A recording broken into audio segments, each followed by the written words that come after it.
Bonjour à tous. Bienvenue sur ce webinaire Aerospace Valley CNES. Donc, je vous remercie pour votre présence. Nous sommes ravis que vous ayez répondu présent aujourd'hui. On va peut-être attendre quelques instants que tous les candidats et participants se connectent à ce webinaire.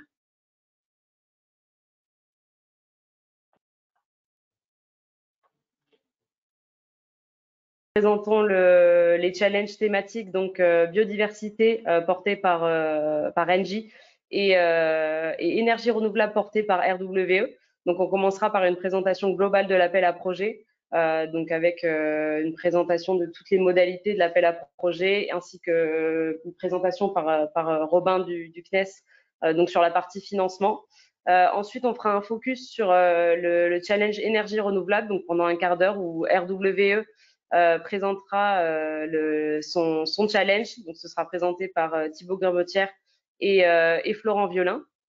On aura une intervention juste après cette intervention. Vous aurez l'occasion. Donc, dans le chat, vous avez en bas à droite de votre écran une partie questions où vous pouvez, pendant 20 minutes après l'intervention RWE, poser toutes vos questions. Donc, vous ne pouvez malheureusement pas activer vos micros, c'est volontaire. Donc, vous inquiétez pas, on s'occupera de transmettre vos questions aux intervenants d'RWE et vous pourrez comme ça échanger avec eux si vous avez besoin de plus d'informations sur leur challenge ou même sur l'appel à projet. Et ensuite, on passera donc en deuxième temps sur la présentation donc par Madame Caroline De Zutter, donc qui présentera le challenge biodiversité porté par Engie. Donc, vous aurez également l'occasion de lui poser toutes les questions après son intervention dans le même format, voilà, pendant 20 minutes via le chat. Donc, pour vous recontextualiser un petit peu ce que sont les challenges Copernicus, donc en fait, c'est un programme qui est un projet, on va dire, qui a été financé, qui est financé par la Commission européenne et par les programmes Copernicus, qui est piloté donc par le CNES et par Connect by CNES. Et donc, c'est Aerospace Valley qui a été mandaté pour opérer ce projet durant les 18 mois qui lui sont alloués. Donc, en fait, ça a été financé donc par la Commission européenne, comme je vous l'ai dit. Et ces challenges, en fait, permettent à des entreprises françaises qui sont porteuses de solutions innovantes de répondre à des problématiques concrètes de collectivités ou d'entreprises privées. Donc, l'objectif de ces challenges, c'est grâce à des besoins exprimés par des utilisateurs finaux, donc dans ce cas-ci, dans ce cas présent, Engie et RWE, c'est que vous puissiez y répondre grâce aux données du spatial et grâce aux services Copernicus du programme et des missions contributrices également. Donc, le principe de ces challenges, donc la première phase a été de suite à un appel à manifestation d'intérêt. Cinq porteurs, 5 utilisateurs finaux ont été sélectionnés sur dossier de candidature pour répondre, pour proposer des challenges thématiques. Donc à savoir 6 challenges thématiques, donc dont les 2 aujourd'hui seront présentés, comme je vous l'ai dit, voilà, par RWE et par Engie. Et donc la phase 2, donc pour laquelle vous êtes concernés, c'est l'appel à projet. Et donc cet appel à projet, il a pour but pour les sociétés lauréates, donc des appels à projet pour chaque challenge, elles auront 6 mois pour développer une preuve de concept. Donc, les modalités de cet appel à projet pour vous, entreprises candidates. Donc, d'abord, les critères de sélection de cet appel à projet. Donc, vous avez un dossier de candidature. Donc, tout se fait sur la plateforme de candidature. Donc, je vous communiquerai le lien juste après. Donc, un dossier est déjà pré-rédigé, on va dire. Vous avez juste simplement à le remplir avec également une fiche administrative. Donc, les critères de sélection sur ce dossier de candidature sont la pertinence et technique et valeur ajoutée du projet. L'utilisation que vous avez choisi de faire des données et services Copernicus, à savoir que c'est cette utilisation de données de satellites Copernicus est obligatoire à minima, bien évidemment. Vous pouvez également vous appuyer sur d'autres missions contributrices liées au programme Copernicus. Donc, en critères, vous avez également la faisabilité technique et le potentiel marché, et ainsi que les qualifications et expériences de l'équipe qui répond à ces challenges. Et donc qui souhaitent être sélectionnés pour un des 2 challenges présentés aujourd'hui. Donc, au niveau du processus de sélection, l'appel à projet se clôturera le 10 juin. Donc, il y aura une première phase de sélection du 10 au 20 juin, donc qui se fera via la plateforme de candidature, donc uniquement sur votre dossier de candidature. Donc, il y aura quatre évaluateurs, à savoir une personne représentant l'utilisateur final, deux personnes du CNES, une du laboratoire d'observation de la Terre et une du CSES, et également une personne d'Aerospace Valley. Donc, ces quatre évaluateurs-là communiqueront on va dire les notes finales à l'utilisateur final. Et ce dernier sélectionnera 2 à 3 candidats. Et ces 2 à 3 candidats seront invités à participer à des auditions, à un pitch, donc les 28 et 29 juin. Donc c'est la date selon le challenge pour lequel vous avez candidaté. Ces auditions-là permettront aux candidats de pitcher devant l'utilisateur final lui-même pour défendre sa candidature. Donc maintenant, je vais laisser la main à Robin qui va vous présenter la partie financement de cet appel à projet. Bonjour à tous, merci Valentine pour tous ces éléments. Côté financement, effectivement, les lauréats de chaque challenge bénéficieront de la mise en place d'un contrat entre la structure et le CNES. Or, au niveau du contrat, c'est des contrats très classiques, des contrats de type études. Voilà, la mise en place de ce contrat se fera pour une durée de 6 mois, pour un montant prédéfini de 50 000 euros. Voilà, et l'établissement du contrat passera par, la rédaction d'un cahier des charges techniques qui reprendra tous les éléments qui seront issus de votre proposition pour résoudre le challenge. Donc voilà, effectivement, il y aura un accompagnement pendant les 6 mois de développement. Donc, idéalement, on vise un suivi mensuel et un suivi technique, enfin, histoire de voir que tout se passe bien, d'apporter peut-être un peu d'expertise, un peu de conseils, mais surtout s'assurer aussi avec l'utilisateur final que tout évolue bien dans le bon sens.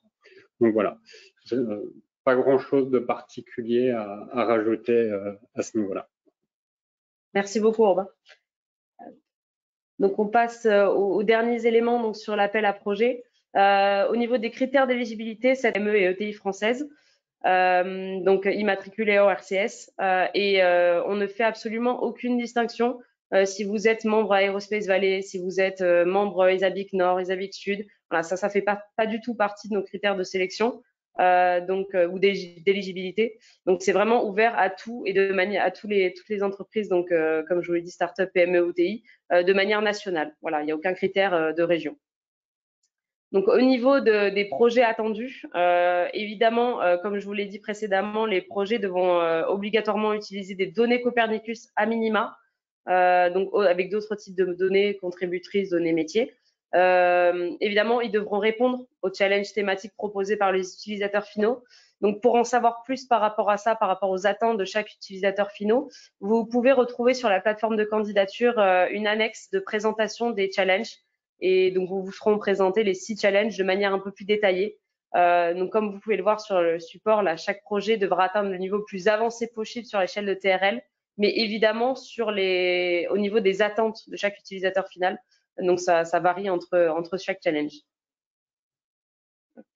Et donc, au niveau de la candidature à proprement parler, donc je vous le rappelle, vous avez jusqu'au 10 juin pour répondre à cet appel à projet. Les réponses seront à rédiger uniquement en français. Et donc, voici le lien que vous pouvez retrouver sur également le cahier des charges de l'appel à projet. Donc, en fait, tous les documents administratifs, donc que ce soit cahier des charges, présentation des challenges, ainsi que fiches administratives et dossiers de candidature, sont à retrouver sur cette plateforme de candidature. Donc, voilà, donc c'est tout pour moi au niveau de l'appel à projet. Donc, merci beaucoup Robin pour la présentation du financement. Et je vais désormais laisser la parole voilà, à Florent Violin et à Thibaut Grimbotière pour la présentation du challenge RWE. Ça marche. Merci Robin, merci Valentine. Merci de nous donner l'occasion de présenter notre challenge aujourd'hui. L'intitulé est assez simple, assez général. Cartographie complète des espaces marins propice à l'implantation de parcs éoliens en mer. On le verra dans la suite de la présentation. On a une planification maritime qui va être assez dense en France avec des 3 façades maritimes et un gisement éolien qui est important, conséquent. Donc vraiment l'idée de notre challenge, c'est de créer un outil, un logiciel qui nous permet de mettre toutes les couches, toutes les contraintes pour qu'on puisse faire une planification maritime la plus aboutie et la plus concertée possible. Peut-être avant de rentrer dans le vif du challenge, vous présenter RWE. Donc RWE en France, on a créé la filière offshore il y a 2 ans. Mais RWE est un acteur pionnier de l'éolien en mer depuis 20 ans. Le siège est basé en Allemagne et on a à l'heure actuelle plus de 20 parcs en opération, principalement sur la mer du Nord, mais on s'intéresse à tous les marchés, et notamment avec l'éolien flottant où vous allez pouvoir aller plus loin des côtes avec des batteries métriques plus importantes. On le verra, c'est aussi important pour le challenge. Donc on a aussi 3 projets de démonstrateurs flottants. L'idée c'est d'essayer d'éprouver différents designs de flotteurs. Le flotteur, c'est vraiment pour l'éolien flottant la clé. Il y a une multitude de designs, donc c'est une technologie assez nouvelle. L'idée, c'est d'éprouver ces flotteurs pour pouvoir ensuite faire les bons choix lors de nos développements de parcs commerciaux, de parcs à échelle plus importante. Ce qui est intéressant aussi, c'est qu'on a des parcs en opération, mais on a aussi beaucoup de parcs en développement partout en Europe, partout dans le monde, ce qui permet de faire d'ores et déjà travailler des experts français sur nos projets. Quand vous avez des petits creux dans le marché éolien offshore français, nous, on peut y combler en faisant appel aux compétences françaises pour venir travailler sur nos projets européens. Et peut-être pour finir, l'intégralité de la chaîne de valeur est maîtrisée dans le sens où on fait toute la partie développement, bien sûr. Donc la partie développement en France est celle qui nous occupe actuellement, la réponse aux appels d'offres. Pour intégrer le marché français, il faut répondre aux appels d'offres. Ensuite, toute la phase développement, demande d'autorisation, construction, installation et opération et maintenance. On opère nous-mêmes nos parcs jusqu'à la phase de démantèlement. En France, on est une quarantaine de salariés au sein de l'équipe Offshore France. Et je vois Florent qui se connecte parfaitement à temps. Je vais lui laisser la parole pour illustrer le challenge. Effectivement, c'est de pouvoir accompagner une planification importante qui est à venir en France, puisqu'il va y avoir 40 gigawatts de parcs à prévoir, avec un ensemble sur les espaces maritimes de France métropolitaine, puisque le déploiement de ces 40 gigawatts est prévu à 2050. Aujourd'hui, il y a quasiment 500 mégawatts de mise en service sur les côtes françaises. Donc le challenge est important, d'autant qu'il y a énormément d'activités en mer, que ce soit de la pêche, il y a des activités côtières, notamment le tourisme, il y a des personnes qui habitent sur la côte, donc il y a du transport maritime. Il y a un grand nombre d'usages en mer, grand nombre d'usagers, et du coup il y a des enjeux de pouvoir associer l'ensemble de ces usages-là. Est-ce que tu peux passer au slide suivant, s'il te plaît? Hop, merci. Donc aujourd'hui, pour pouvoir croiser les usages, croiser les attentes et les besoins des différents utilisateurs de la mer et de la côte en France, il y a un certain nombre d'outils qui existent. Il y a un premier outil qui est en train de se mettre en place de manière sur l'ensemble des côtes françaises, qui était jusqu'à maintenant sur des zones spécifiques et du coup une planification spatiale maritime. Et donc c'est l'outil qu'on cherche ici à compléter au moins dans sa phase de dialogue, d'échange avec les différentes parties prenantes. Et donc il y a un outil également qui a été développé aujourd'hui, mis à disposition par le CHUM en ligne, qui permet de voir différentes couches. La couche la plus importante, par exemple, pour un parc éolien, c'est le vent, c'est la ressource en vent. Plus il y a du vent, plus le parc va produire, plus on va être capable d'avoir des infrastructures importantes et d'envoyer des électrons à un prix abordable sur le réseau. Donc il y a tout un ensemble, ça c'est typiquement une donnée Copernicus. Il y a tout un ensemble d'autres données qui doivent être croisées. Aujourd'hui, la manière typique de croiser les données, c'est on vient visualiser différents calques de données hétérogènes et on va faire une analyse par des experts. L'objectif ici, c'est de pouvoir regrouper déjà l'ensemble des données existantes, donc au-delà des données qui sont généralement disponibles, en allant chercher des données auxquelles parfois on peut moins penser, notamment d'aller aussi chercher des données d'impact environnemental.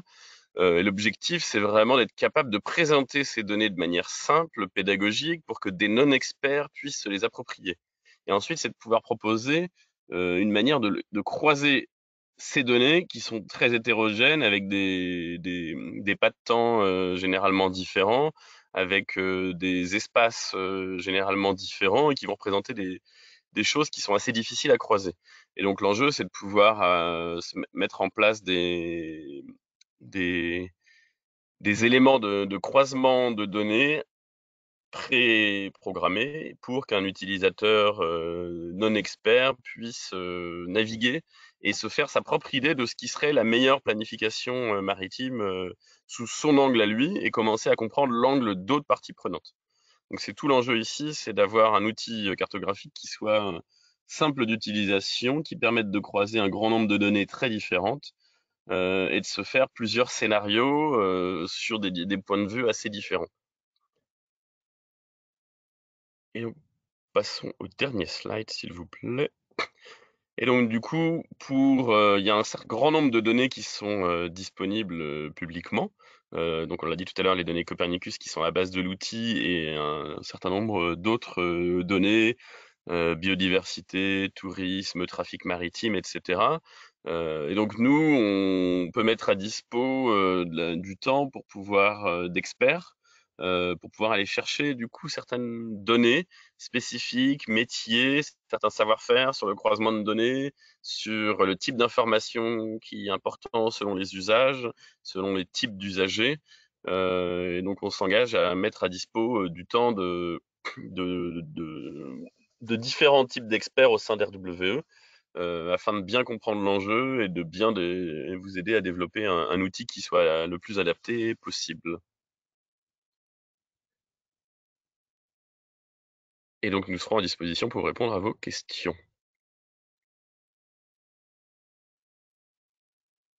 Écoutez, merci beaucoup Thibaut, merci beaucoup Florent pour cette présentation très complète. Maintenant, est-ce que dans les participants, est-ce que vous avez des questions éventuellement à leur poser? Des questions que ce soit à travers l'accompagnement, soit à travers même l'appel à projet, ou plus précisément sur le challenge qui vient de vous être présenté par RWE. Si vous avez des questions, surtout n'hésitez pas. Voilà, comme je vous l'ai dit, c'est dans le chat, donc ce sera en bas à droite de votre écran.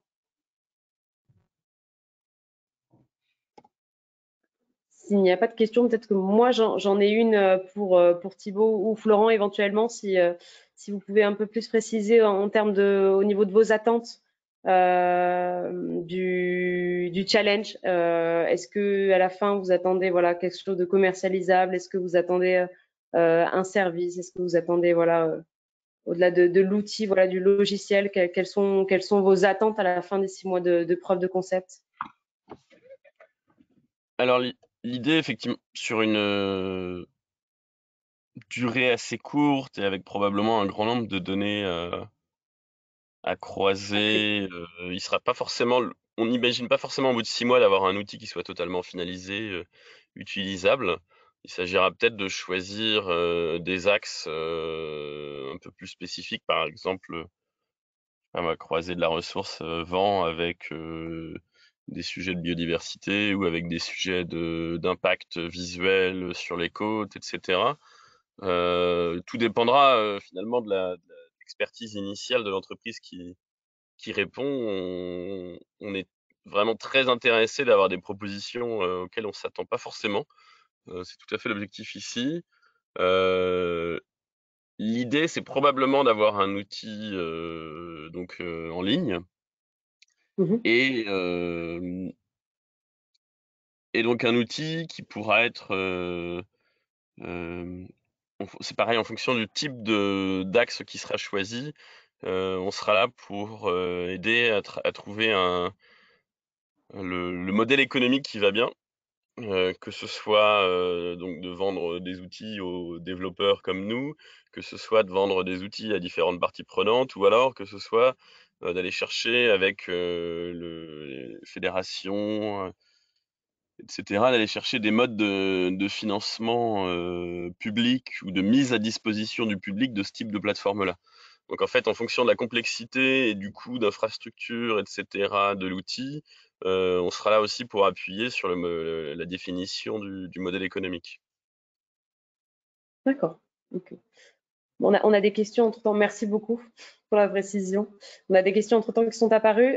Peut-on répondre à plusieurs challenges? Oui, vous pouvez totalement répondre à plusieurs challenges dans le cadre de ce projet. À savoir que juste, par contre, vous ne serez, enfin, vous pouvez prétendre, on va dire, être sélectionné, être lauréat que pour un des challenges auxquels vous candidaterez.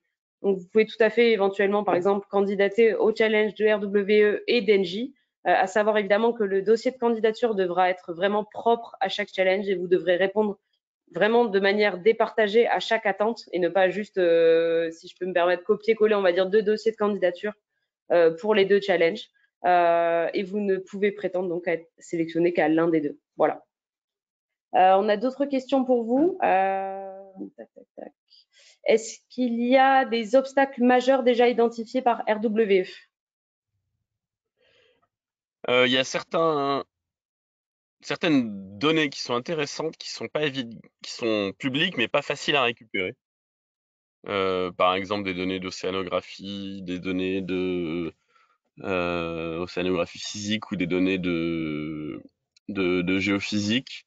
Donc là, encore une fois, c'est aussi, dans certains cas, c'est d'ailleurs une forme de savoir-faire des entreprises, d'avoir accès à des données universitaires, Ifremer, etc., qui sont des fois difficiles à aller chercher parce qu'elles sont pas forcément indexées d'une manière que tout le monde pourrait récupérer. Donc c'est une difficulté, mais c'est pas un verrou parce que les données sont existantes. Et après, une difficulté peut-être, c'est sur des outils de croisement, puisque comme on disait tout à l'heure, c'est des données qui sont assez hétérogènes. Donc il va y avoir des choix à faire sur quelles données croiser, comment les croiser, parce que c'est vraiment ça qui ferait la valeur probablement de l'outil. Encore une fois, on est ouvert à être surpris, mais on se dit que c'est probablement cette capacité de croisement, de définition de scénario, pour qu'un non-expert puisse s'emparer du sujet, avec un accompagnement l'outil accompagne l'utilisateur en pré-calibrant des comparaisons que pourrait faire quelqu'un qui a déjà 10, 15, 20 ans d'expérience. Même si on n'imagine pas que l'outil remplacera un expert, c'est plus une manière de donner un avant-goût à un non-expert sur des croisements d'enjeux assez variés. Donc c'est là probablement la difficulté principale. Merci beaucoup. Il y avait une question. Y a-t-il des perspectives de collaboration avec RWE à l'issue des 6 mois? Alors, moi, je vais répondre pour la partie CNES Aerospace Valley quand on organise le challenge. C'est vrai que idéalement, le fait d'avoir une prescription de challenge et de le relever, c'est de, à terme, imaginer avoir une continuité de partenariat entre le lauréat et l'utilisateur final pour développer une solution de service qui soit pérenne dans le temps, ou développer une solution de service en dehors du cadre de la collaboration avec l'utilisateur final, mais avec d'autres potentiels clients, prospects. Après, bon, je vais laisser Thibaut répondre par rapport à la perspective RWE en proposant ce challenge. Tout à fait. Je pense, comme le disait Florent, c'est peut-être compliqué en 6 mois d'avoir une solution complètement aboutie. L'idée, c'est pas de rompre tout échange à l'issue de ces 6 mois. Au contraire, s'il y a s'il y a des propositions intéressantes, c'est de les poursuivre pour aller au bout de la solution. En ce sens, RVE sera présent pour poursuivre les échanges et je dirais conforter la solution. Il y a autre chose aussi, c'est ce logiciel, encore une fois, donc c'est pour RWE, mais c'est aussi pour qu'un maximum de monde puisse l'utiliser, le comprendre. On parlait de la Fédération d'énergie éolienne. C'est un outil qui, s'il est bien porté, bien défini, doit avoir une place clé dans la planification maritime. Alors c'est peut-être un peu pompeux, mais encore une fois, la planification maritime, donc on le fait nous depuis quelques années avec Florent, Thomas, etc. C'est on croise des données, mais il y a aucun logiciel qui nous permet de mettre toutes ces données. La hiérarchisation de ces données est difficile parce qu'on a des données qui sont paysages, des données environnementales, des données vent, des données bathymétrie. Donc il y aura forcément des choix à faire. Mais non, pour répondre à votre question, nous, RVE a tout à fait la volonté de poursuivre la collaboration à l'issue des 6 mois pour aller proposer un outil le plus complet possible.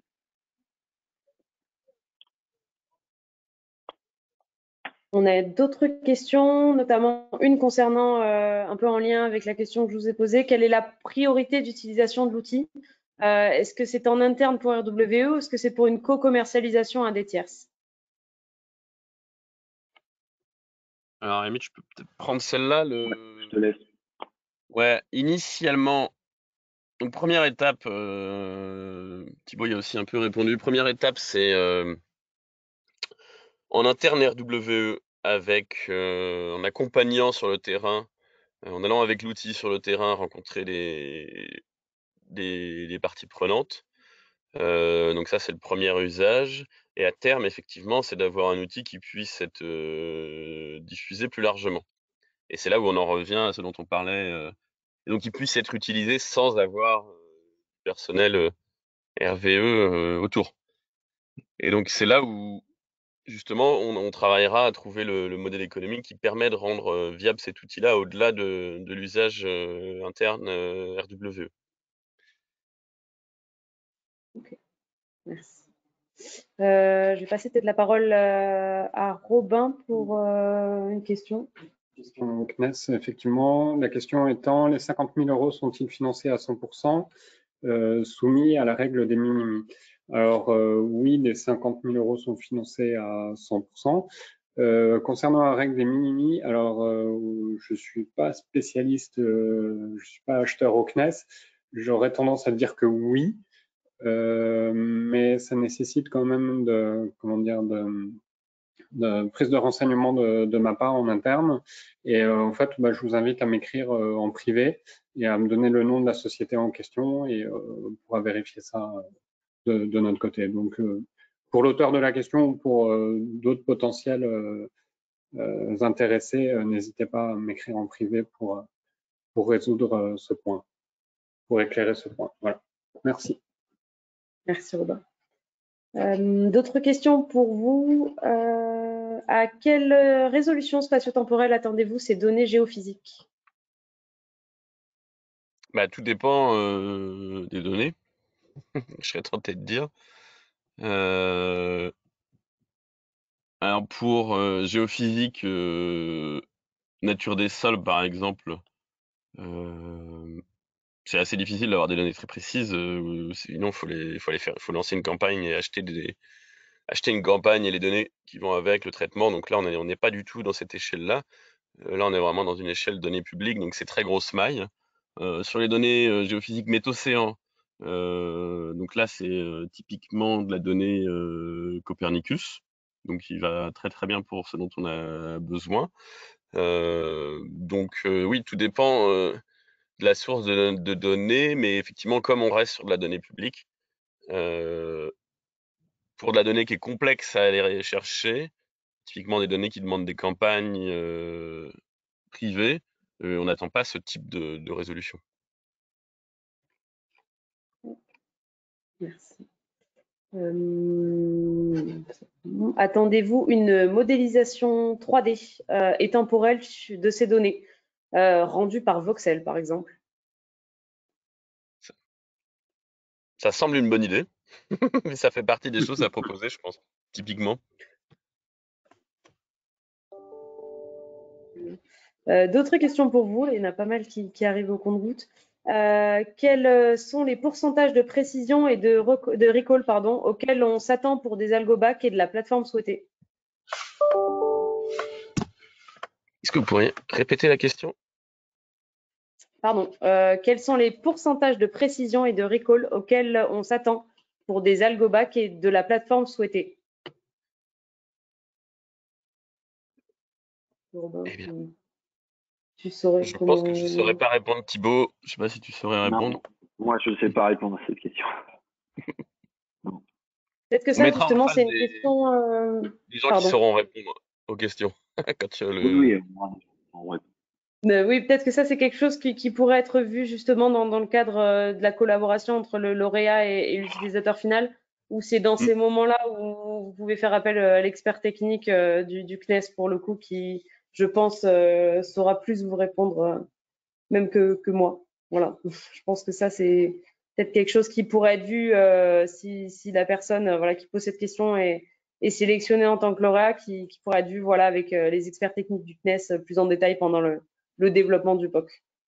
Ouais, je pense que ça dépend Là, on va dans typiquement le du cas détail. d'usage, de la manière dont on souhaite utiliser l'outil. Donc, c'est des choses qui seront Oui, effectivement à développer dans le cadre de la collaboration. tout à fait. On a également une question.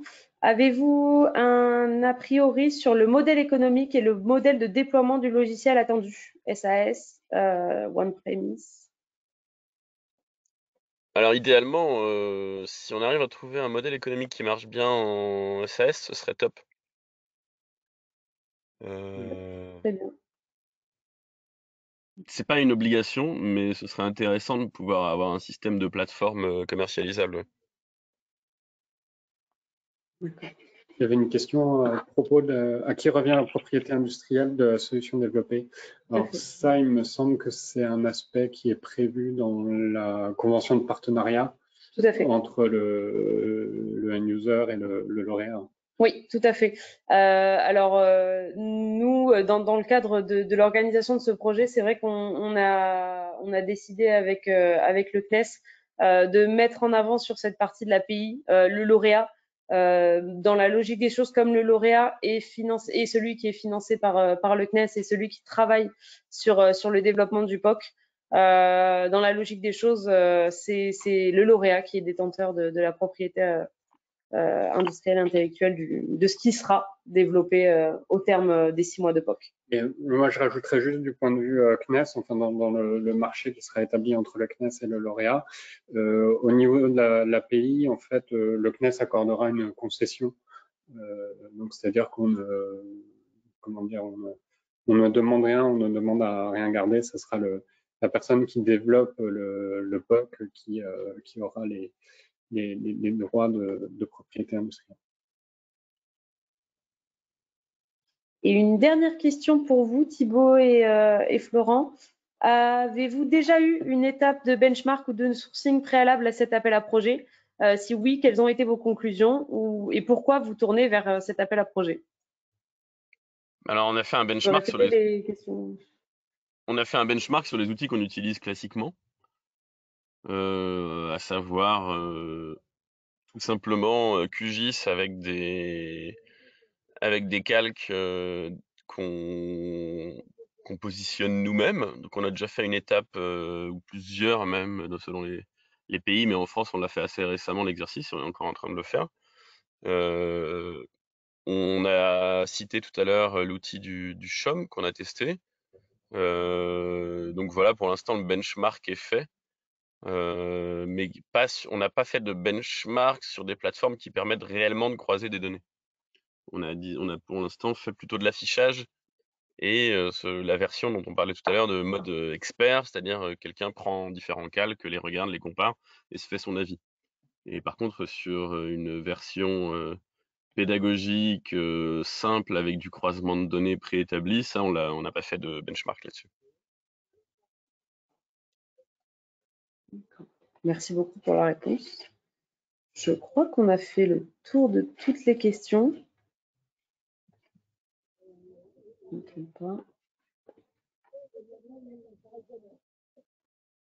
Si jamais vous en avez d'autres, n'hésitez pas.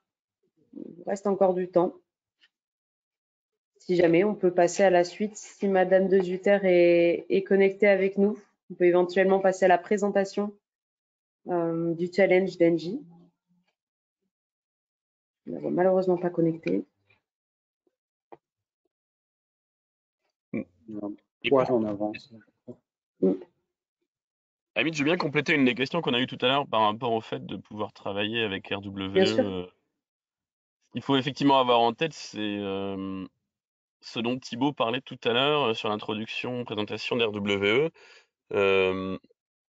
On est donc le numéro 2 mondial de l'éolien offshore avec déjà 19 parcs en opération. Donc là, on présente un challenge qui correspond à la France, au marché français et aux besoins de l'équipe offshore française, qui est une équipe qui développe des projets. On n'a pas encore de projets en opération en France. Pour autant, on a un grand nombre de parcs en opération, comme je disais, dans le reste du monde, principalement Europe et Royaume-Uni. Donc on a des besoins des besoins existants sur ces parcs-là. Un des objectifs ici, c'est aussi de pouvoir identifier des entreprises qu'on va pouvoir aller emmener sur des projets ailleurs en Europe. On est typiquement sur des solutions, des métiers qui s'exportent assez bien. Donc on aura à cœur d'identifier des entreprises au-delà du lauréat pour pouvoir les porter au sein de RWE. C'est un des enjeux pour nous ici, c'est de pouvoir identifier un savoir-faire spatial français qu'on peut pousser pour nos collègues donc au Royaume-Uni, en Asie, aux États-Unis et puis en Europe du Nord.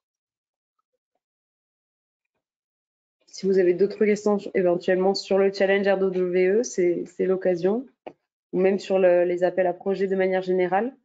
Donc pour votre information, voilà, en attendant Madame de Zutter, donc ça c'est la première aujourd'hui, la première session de webinaire, donc pour vous présenter donc comme on l'avait dit, énergie renouvelable et biodiversité.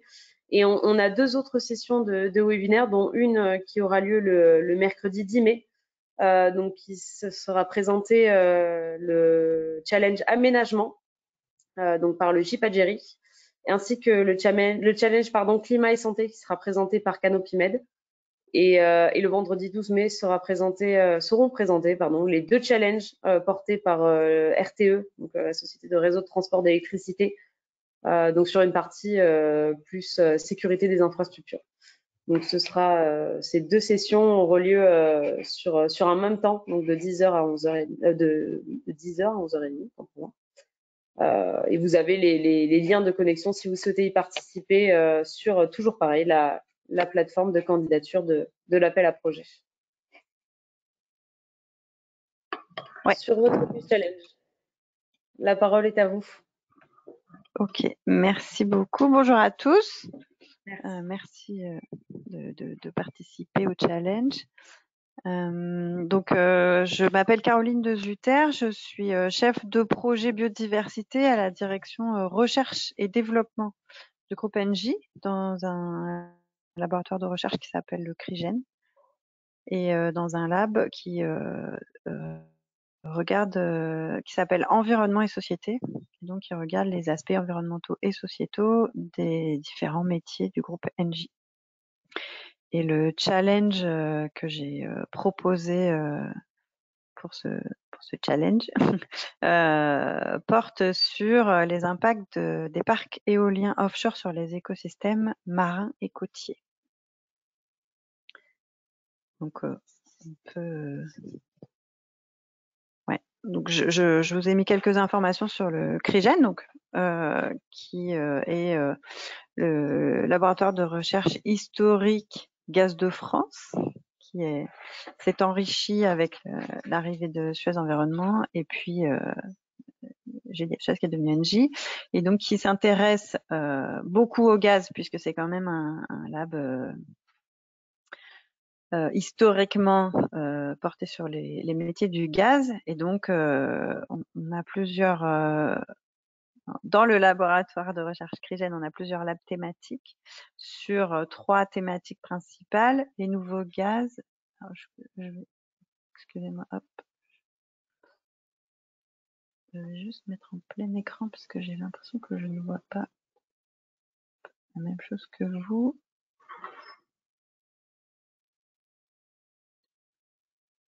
Ok. Donc, désolé. Ok.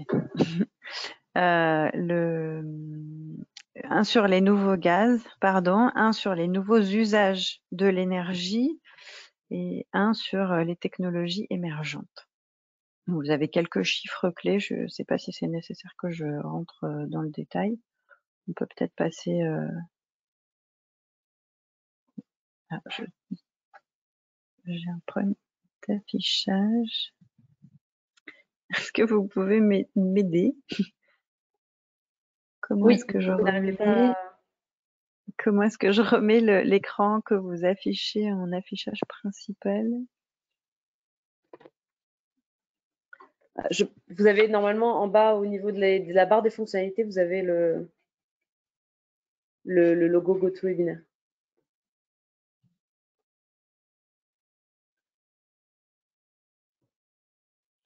Ok.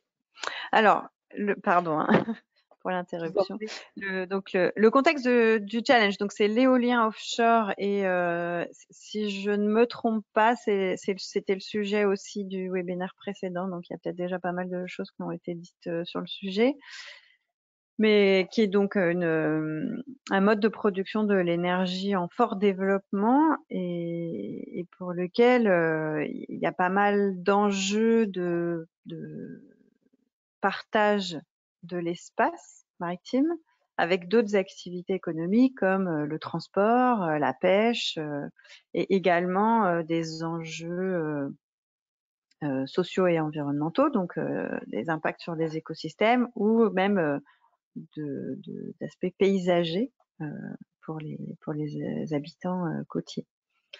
Et donc, je m'intéresse aux impacts sur les écosystèmes en particulier, où l'éolien peut être soit une source d'impact au sens dans le développement d'un projet éolien ou dans sa phase d'opération, on a des impacts sur les écosystèmes, soit sur les écosystèmes locaux, soit sur les espèces migratrices qui pourraient avoir l'habitude de passer par ces lieux dans leur migration.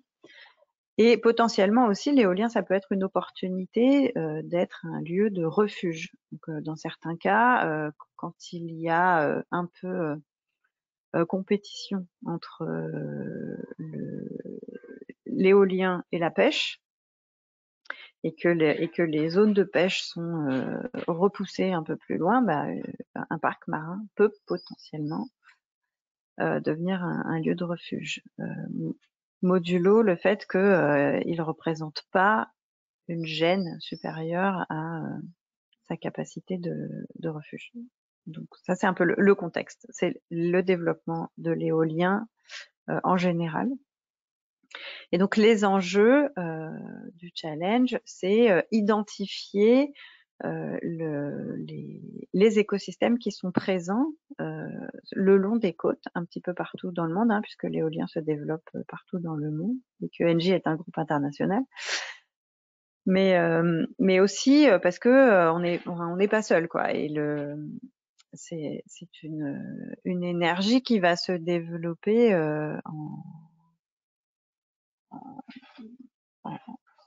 en cohérence, on va dire, entre tous les opérateurs, et il y a des effets cumulés, des impacts d'un parc sur les écosystèmes qu'on doit prendre en compte également quand on programme les implantations. Donc les enjeux sont de différentes natures. Il y a ce que je disais tout à l'heure, la phase chantier pendant qu'on construit le parc, et après il y a la phase en opération. Et donc dans la phase chantier, on va potentiellement avoir des impacts qu'on aura peut-être plus par la suite, sur les écosystèmes sédentaires, donc les récifs coralliens par exemple, les herbiers, tous les écosystèmes qui sont implantés sur place dans la zone où on va construire soit les socles quand c'est nécessaire de construire des socles en béton, soit les passages de câbles, parce que ça représente quand même un véritable chantier sous la mer, le fait de raccorder chaque éolienne au réseau à terre. Donc là, il y a des enjeux. On a également des enjeux sur la faune flottante, hein, puisque il y a ces câbles qui vont remonter du sol jusqu'à l'éolienne, et puis il y a également l'éolien, qu'il soit fixé ou flottant, qui est là et qui génère potentiellement également des perturbations, du bruit, de la chaleur, et puis le passage du câble, etc. Il y a également ce que je mentionnais, la faune, les espèces migratrices, donc celles qui vivent pas forcément à proximité ou à l'intérieur du parc éolien, mais qui vont peut-être être amenées à le traverser dans leur migration. Et enfin, même si on est sur un écosystème marin, il y a également de la faune volante quand même, puisqu'il y a des oiseaux migrateurs et des chauves-souris qui circulent et qui peuvent emprunter les mêmes courants aériens qui sont très propices à la production d'énergie et qui sont propices aussi à favoriser la migration. Donc les enjeux sont multiples et ces différentes catégories d'impact et ces différents types de populations peuvent être impactés différemment par les différentes phases du projet et par différentes dimensions du projet. Là pour les enjeux, et alors on peut la solution actuelle, aujourd'hui, on a principalement des études d'impact environnemental qui sont menées, encore une fois, à différentes échelles. Donc, il y a des phases très amont et des échelles assez larges, puisque avant d'ouvrir les appels à projets pour les parcs éoliens, il y a des études d'impact environnemental qui sont menées sur des grandes régions maritimes.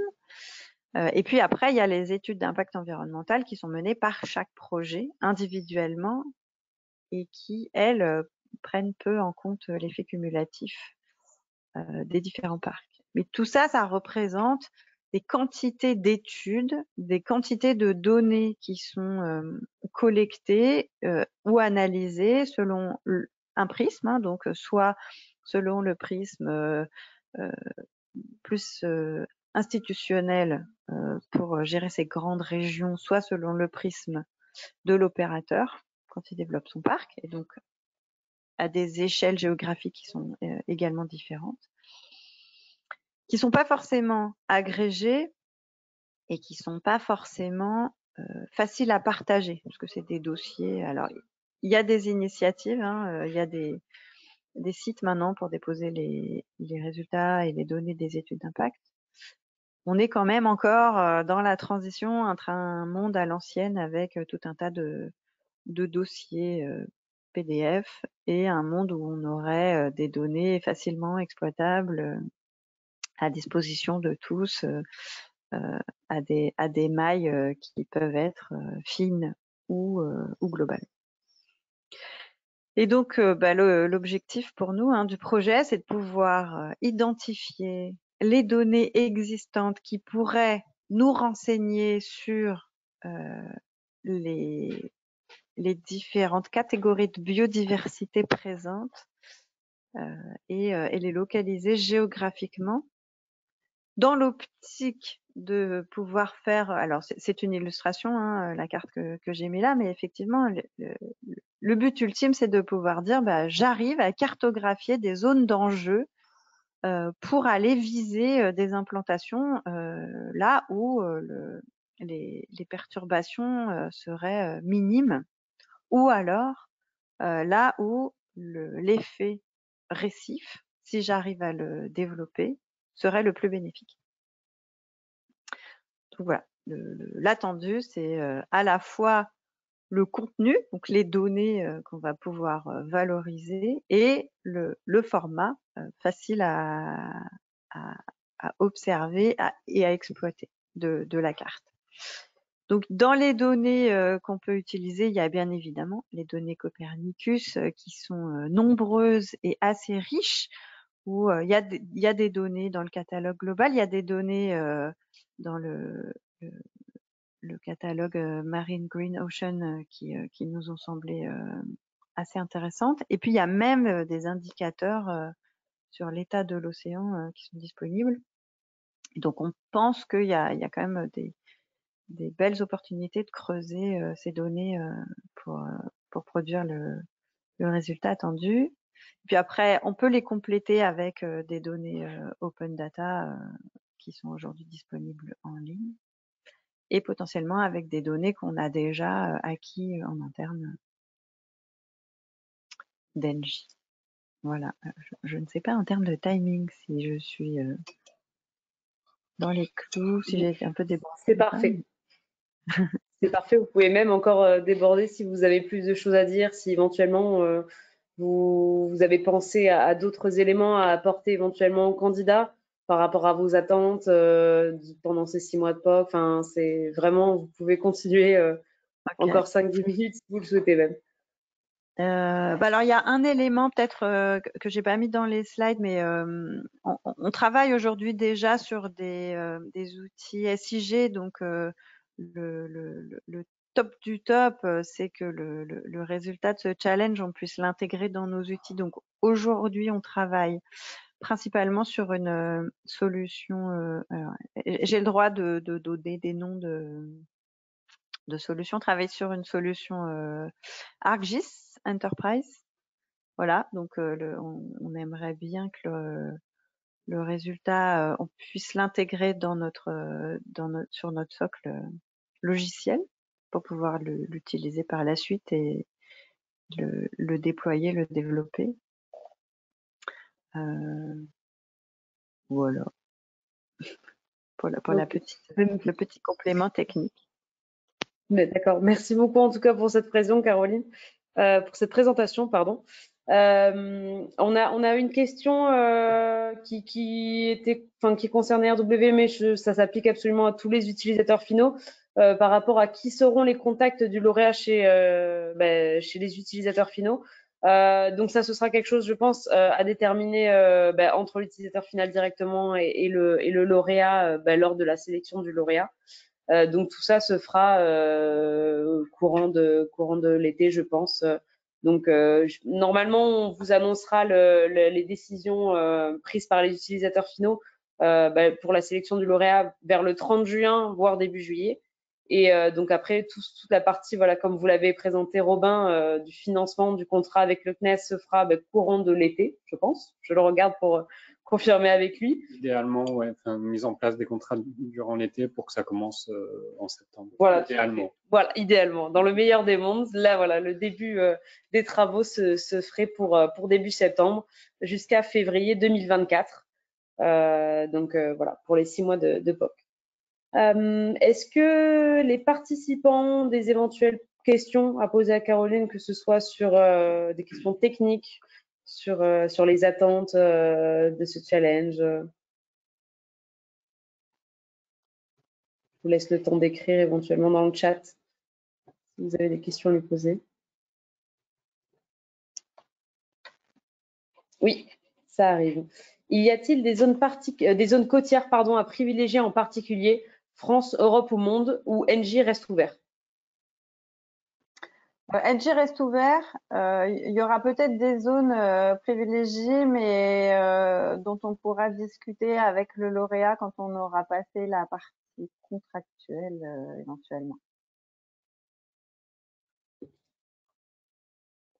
D'accord. Merci. Mais idéalement, on est en quête d'une solution où il y a le plus de données globales possible pour laisser le champ le plus libre possible. Mais il y aura peut-être effectivement à un moment donné, si si on identifie que c'est opportun, quelques zones à privilégier. Bien sûr. Une deuxième question. Caroline, je comprends que vous attendez une approche à la fois globale sur toutes les côtes et à la fois à l'échelle fine des parcs éoliens en études ou en fonction. Est-ce bien cela? Oui. Tout à fait. La compréhension est parfaite. Je comprends que cette question sous-entend que c'est ambitieux et en effet, c'est ambitieux et il y a, enfin, on anticipe bien sûr hein, qu'au début du projet, il y a une phase de cadrage de ce qui est possible de faire qui sera indispensable. D'accord. Et donc, par rapport à cette ambition, je peux me permettre, quel est le temps que vous êtes prêt au niveau d'Engie à accorder aux lauréats en termes d'échange, en termes de suivi, on va dire aussi de ce développement du POC? Parce que bien sûr, le lauréat, est entre guillemets, bien sûr, le seul à travailler sur ce POC. Mais voilà, est-ce que en termes d'échange, en termes de mobilisation en interne? En interne, on a prévu, alors ce sera a priori moi l'interlocuteur du lauréat en interne et j'ai du temps prévu essentiellement, enfin sur le dernier trimestre de l'année, donc entre le moment où on commence le POC et le moment où on sera, enfin, où je suppose que le lauréat sera dans plus de la partie développement, mais bien sûr j'ai prévu du temps pour échanger, pour cadrer des choses, pour répondre aux questions et puis surtout pour faire peut-être idéalement un processus un peu itératif de développement pour que on puisse répondre aux questions en avançant. Enfin, donc, des ateliers. Enfin, je sais pas. En fait, le format c'est difficile à dire parce que ça dépendra beaucoup aussi du lauréat et de ses préférences de fonctionnement. Mais en tout cas, c'est prévu pour nous du temps, pas mal de temps pour faire des ateliers, pour faire des réunions, des échanges. Oui, de manière générale, hein, que ce soit pour Engie ou pour tous les autres utilisateurs finaux, lors de l'AMI et de la sélection en fait, des utilisateurs finaux, nous, on a vraiment mis l'accent sur cet aspect-là, disponibilité de l'utilisateur pour accompagner le bon développement de la solution. Pour nous, c'était effectivement quelque chose de primordial, qui est une implication de toutes les parties prenantes. Il y avait une autre question par rapport à votre challenge. Pouvons-nous avoir plus de détails sur la nature des données internes fournies par Engie?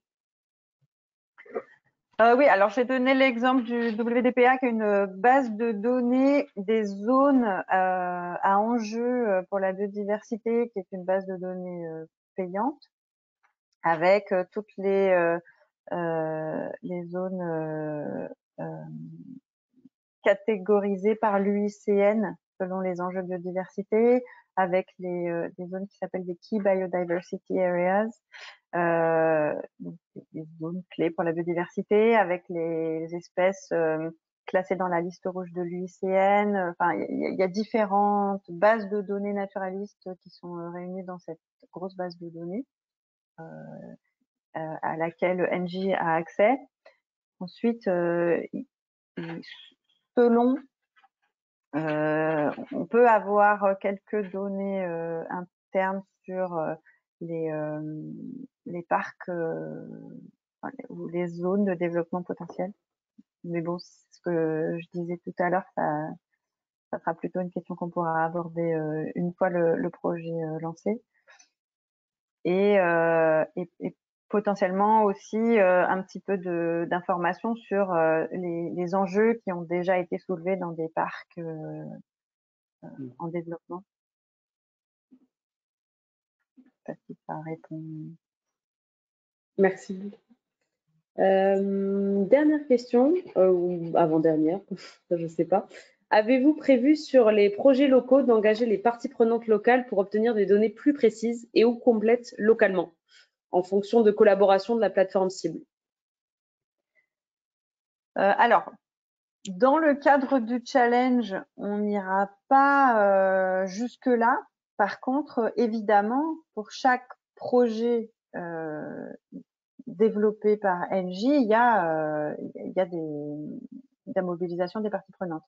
Mais on est là plus en amont avec l'objectif du challenge, c'est d'avoir une plateforme qui puisse servir plus en amont dans la phase plutôt de programmation et pas encore dans la phase d'étude de faisabilité ni de consultation.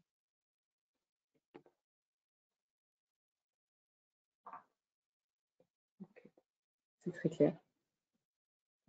Je crois qu'on a fait le tour des questions. Oui.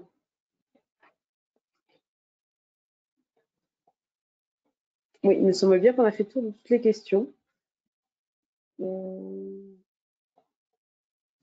Voilà, encore une. Non, autant pour moi. Hop, si j'arrive à l'afficher. Alors, quelles sont, je la porte pour toi, quelles sont les perspectives de collaboration entre le lauréat et Engie à l'issue des 6 mois? Eh bien, selon, il y a 2 paramètres. Il y a selon la possibilité de développement en interne d'Engie de l'outil, d'une part, qui est un peu dépendant plus du contexte économique que de l'outil en soi, hein, mais c'est quand même un facteur important. Et selon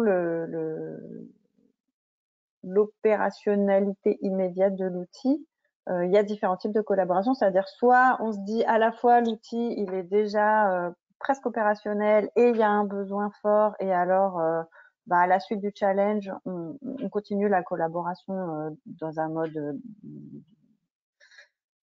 développement d'outils classique pour faire la suite du chemin. Alors, dans ma présentation, je dis que moi, j'étais dans l'entité recherche et développement. Donc, en gros, mon périmètre, c'est jusqu'à ce que ça devienne un outil opérationnel et après, il quitte le nid il part vivre sa vie dans les entités opérationnelles. Donc, soit on arrive à identifier que, en effet, on est bien sur cette trajectoire-là et on continue la collaboration au-delà du challenge jusqu'à arriver à un outil opérationnel qu'on peut livrer à nos entités opérationnelles. Soit on n'en est pas encore. Alors, soit on n'en est pas encore là, et là il peut y avoir 2 raisons. Ça peut être soit que l'outil, on s'est rendu compte que on était encore trop loin de quelque chose d'opérationnel, soit c'est le côté métier qui est pas encore prêt à se saisir de l'outil. Et dans ce cas-là, il faudra peut-être qu'on envisage une petite suspension de quelques mois, le temps de se remettre sur les bons rails, ou alors de réorienter le projet. Parce que ça fait partie des sorties possibles d'un POC, hein, c'est-à-dire on fait la preuve, soit qu'on est déjà sur les bons rails, soit c'est ça qui nous sert à nous rendre compte que soit notre besoin n'était pas adéquat, soit il était pas ou trop ambitieux ou pas assez. Enfin voilà, pour moi, vous avez découvert pendant le POC en fait un nouvel axe de travail, tout simplement, ce qui arrive souvent, oui. Donc, selon ce qu'on découvre dans le POC, la suite est différente parce que soit on va se dire ok, il nous faut pas grand-chose, on continue en l'état, soit on va se dire tiens, peut-être qu'il nous faut quelque chose de plus ambitieux et on peut se dire alors avec le lauréat, on va peut-être partir à la recherche d'une subvention plus grosse. Est-ce qu'il faut qu'on change d'échelle, voilà. Bien sûr. Enfin, donc il y a quand même des options. C'est rien de très défini. Ouais, très divers. Bien sûr. Une autre question en fait dans la même, quoique c'est la même, non? Quelles sont les perspectives? Oui, non, c'est la même. Pardon, excusez-moi. J'allais dire oui, on y a presque répondu, mais en fait on y a totalement répondu. Hop. Écoutez, du côté des questions, si vous n'en avez pas plus, je pense qu'on peut clôturer ce webinaire d'information. Donc pardon. Une remarque. Bien sûr. Une question ouverte de ma part. Si à l'issue du webinaire, les gens ont des questions complémentaires, évidemment, soit les participants, soit des gens qui n'ont pas pu participer. Comment ça se passe pour… C'est une très bonne question, merci beaucoup. En effet, si vous avez des questions complémentaires, que ce soit sur l'appel à projet ou si vous voulez être mis en relation avec les utilisateurs finaux, bien évidemment, avec leur accord, nous vous mettrons en relation après ce webinaire. Mais vous pouvez tout à fait donc me contacter à l'adresse challenge avec un s @aerospace-du6valais.com. Donc ça, c'est l'adresse générique, on va dire, pour toutes les questions liées à l'appel à projet. Si vous avez des questions sur la partie de financement, vous pouvez aussi me les poser et dans ces cas-là, moi, je vous mettrai en relation avec Robin sur cette partie contrat avec le CNES. Et pareil, voilà, pour les intervenants, si vous avez des questions un petit peu plus précises et techniques à leur poser auxquelles je ne pourrai absolument pas répondre, je vous mettrai en relation avec eux s'ils sont d'accord. Et voilà, je voulais remercier infiniment Thomas, Thibaut et Caroline et Florent pour leurs interventions à tous les quatre, donc que ce soit du côté RW ou du côté NJ. Merci beaucoup d'avoir pris de votre temps pour nous faire ces présentations et merci aussi d'avoir candidaté en tant qu'utilisateur final. J'ai hâte personnellement de voir la fin et la concrétisation de ces challenges. Merci à tous, merci aux participants également. Et on vous communiquera le replay de ce webinaire si vous avez manqué quelques informations sur la plateforme de candidature. Merci à tous. Très bonne journée à vous. Merci beaucoup. Au revoir. Merci, au revoir.